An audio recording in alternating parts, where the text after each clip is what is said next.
Dear students, today we will discuss about basic concepts of national income accounting. राष्ट्रीय आय लेखांकन की मूल धारणाएं।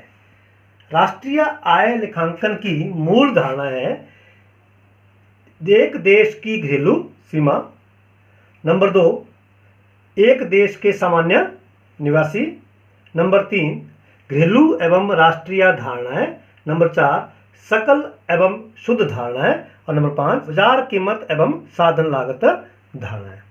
तो सबसे पहले है एक देश की घरेलू सीमा। तो जिस प्रकार हमारे घर की सीमा या हमारे गांव की सीमा है, उसी आधार पर हम एक देश की घरेलू सीमा को भी समझ सकते हैं। आम बोलचाल की भाषा में घरेलू सीमा की धारणा से अभिप्राय एक देश की राजनीतिक या भौगोलिक सीमा से लिया जाता है, परंतु राष्ट्रीय आय लेखा विधि में घरेलू सीमा शब्द का विस्तृत अर्थों में प्रयोग किया जाता है। घरेलू सीमा की परिभाषा में निम्नलिखित बातें यहाँ पर दी गई है, इनको शामिल किया जाता है। सबसे पहले आता है कि देश की जो राजनीतिक सीमा या भौगोलिक सीमा है, समुद्री सीमा सहित, ये उस देश की घरेलू सीमा में शामिल की जाएगी। जहां पर राजनीतिक सीमा या भौगोलिक सीमा किसी भी देश की समुद्री सीमा सहित है, वो उस देश की घरेलू सीमा मानी जाएगी। दूसरा, देश के निवासियों द्वारा 2 या 2 से अधिक देशों के बीच में चलाए जाने वाले जलयान तथा वायुयान, ये उस देश की घरेलू सीमा में शामिल किए जाते हैं जिस देश के वे हैं। उदाहरण के लिए भारतीय समुद्री जहाजों का जापान और कोरिया के बीच में जो है आना या जाना, वो भारत की घरेलू सीमा में इसको शामिल किया जाएगा।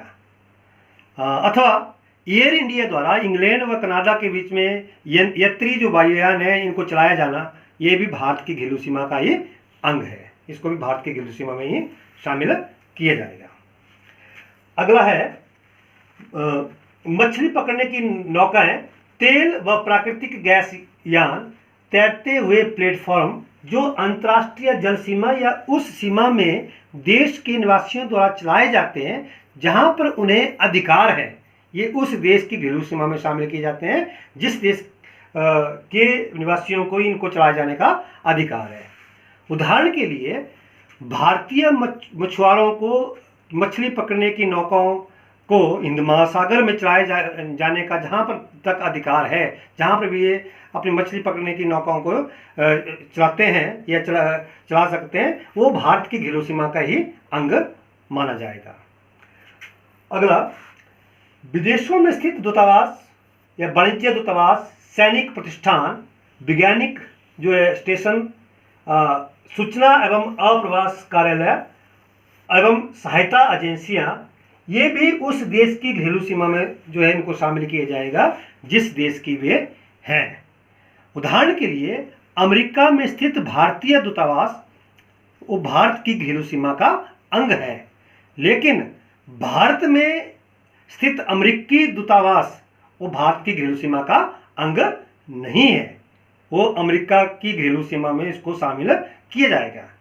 तो ये थे कुछ एक पॉइंट जो घरेलू सीमा में शामिल किया जाता है। इस आधार पर हम कह सकते हैं कि घरेलू सीमा की धारणा है, ये राजनीतिक सीमा से अधिक विस्तृत है। किसी देश की घरेलू सीमा में राजनीतिक सीमा के अतिरिक्त जल सीमा तथा एक देश के निवासियों द्वारा विभिन्न देशों के बीच में चलाए जाने वाले जलयान तथा वायुयान और इसमें दूतावास इत्यादि इसमें शामिल किए जाते हैं। अब अगला है एक देश के सामान्य निवासी। एक देश के सामान्य निवासी से अभिप्राय उस व्यक्ति या संस्था से है जो सामान्यतः उस देश में रहता है या स्थित है तथा उसकी आर्थिक रुचि भी उस देश में केंद्रित है। तो यहाँ पर सामान्यतः रहता है का अर्थ है कि वो उस देश में कम से कम 1 वर्ष या उससे अधिक समय तक रह रहा हो, तो उसे वहाँ का सामान्य निवासी माना जाएगा। उदाहरण के लिए कि मान लीजिए आपका भाई अमेरिका में 1 साल से अधिक समय के लिए वो रह रहा है, वहाँ पर नौकरी कर रहा है, उसको वहाँ पर नौकरी करते हुए 1 साल से ज़्यादा समय हो गया है, तो उसको वहाँ का सामान्य निवासी माना जाएगा या अमेरिका का सामान्य निवासी माना जाएगा। वो भारत का वो सामान्य निवासी नहीं होगा, भारत का नागरिक रहेगा लेकिन वो सामान्य निवासी अमेरिका का उसको माना जाएगा। दूसरी बात है, उसकी आर्थिक रुचि भी उस देश में केंद्रित हो। तो आर्थिक रुचि से अभिप्राय है कि उसका उस देश की घरेलू सीमा में कोई स्थान होना चाहिए, उत्पादन केंद्र या उत्पादन परिसर उसकी वहाँ पर होना चाहिए जहाँ से वो अपनी आर्थिक क्रियाओं को संचालित करता हो। आर्थिक रुचि में जैसे वो अपनी आय अर्जित करता है या खर्च करता है या धन संचय करता है, ये सब इसमें शामिल किया जाता है। तो हम कह सकते हैं कि एक देश के सामान्य निवासी के लिए 2 बातें बड़ी महत्वपूर्ण है। पहली बात है वो कम से कम 1 वर्ष या उससे अधिक समय तक उस देश में रह रहा हो, और दूसरी बात है कि उसकी आर्थिक रुचि भी उस देश में केंद्रित है, तभी उसको वहाँ का सामान्य निवासी माना जाएगा। तो एक व्यक्ति एक समय में एक देश का नागरिक और दूसरे देश का सामान्य निवासी हो सकता है। वो जरूरी नहीं है कि जो जिस देश का नागरिक है वहाँ का ही सामान्य निवासी होगा, वहाँ का तो है ही है, लेकिन कोई व्यक्ति एक देश का नागरिक और दूसरे देश का सामान्य निवासी हो सकता है। जैसे अभी मैंने एग्जांपल दिया कि आपका भाई अमेरिका में 1 साल से अधिक समय के लिए रह रहा है, तो वो भारत का नागरिक होगा लेकिन सामान्य निवासी हो अमेरिका का होगा।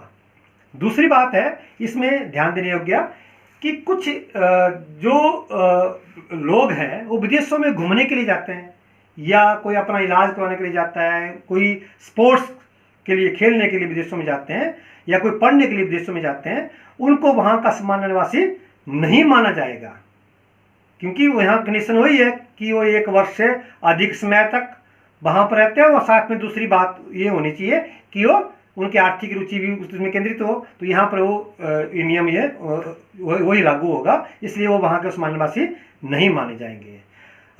दूसरी बात है कि जो बॉर्डर पर कर्मचारी होते हैं, मान लीजिए एक देश के जो कर्मचारी है दूसरे देश में हर रोज काम कर जाते हैं और शाम को अपने घर वापस आ जाते हैं, तो उस देश के सामान्य निवासी माने जाएंगे जिस देश के वे नागरिक हैं, जहाँ वो रहते हैं, जहाँ वो काम करते हैं, वहाँ उस देश के सामान्य निवासी उनको नहीं माना जाएगा। तो इस तरह से ये जो बातें कुछ एक ध्यान देने योग्य है, और ये था एक देश का सामान्य निवासी। अगला है घरेलू एवं राष्ट्रीय धारणाएं। तो पहला है घरेलू उत्पाद या आय। घरेलू उत्पाद या आय के लिए घरेलू सीमा की जो धारणा है वो महत्वपूर्ण है। किसी देश की घरेलू सीमा में जितना भी उत्पादन होता है या जितनी भी आय अर्जित की जाती है वो घरेलू आय कहलाती है, घरेलू उत्पाद या आय से कहा जाएगा। इसमें फर्क नहीं पड़ता कि वो आय देश के निवासियों ने अर्जित की है या विदेशियों ने अर्जित की है। देश की घरेलू सीमा में जो भी आय अर्जित की जाए वो इसकी घरेलू उत्पाद या आय उसको कहा जाएगा।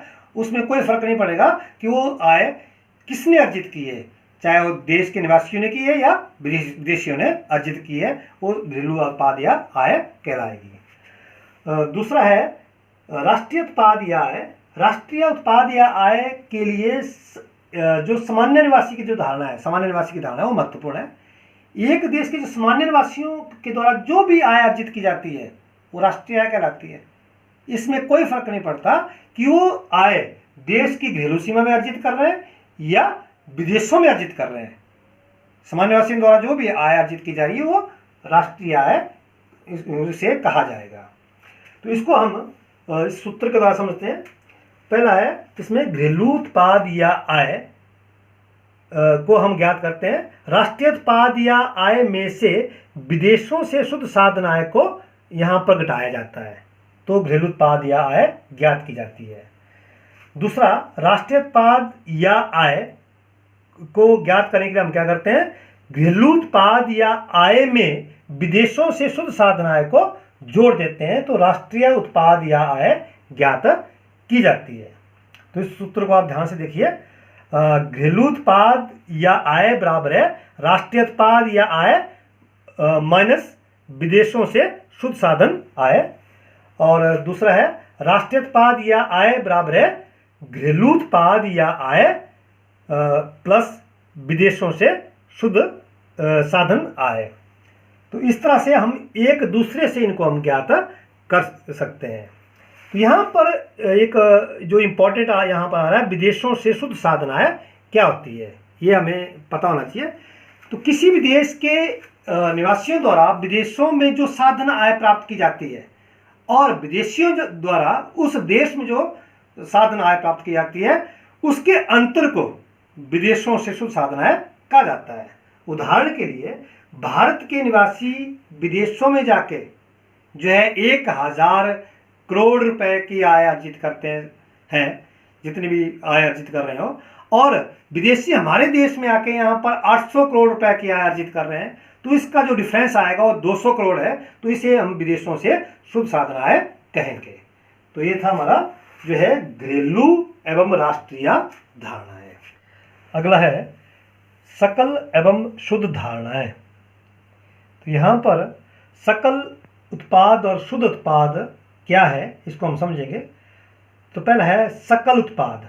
सकल उत्पाद या आय क्या होती है? तो सकल उत्पाद या आय शुद्ध उत्पाद या आय की तुलना में अधिक विस्तृत है।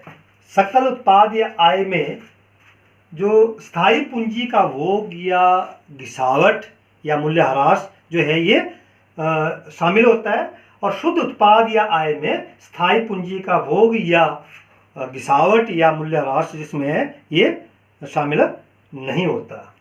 तो इसको हम इस सूत्र के द्वारा समझ सकते हैं।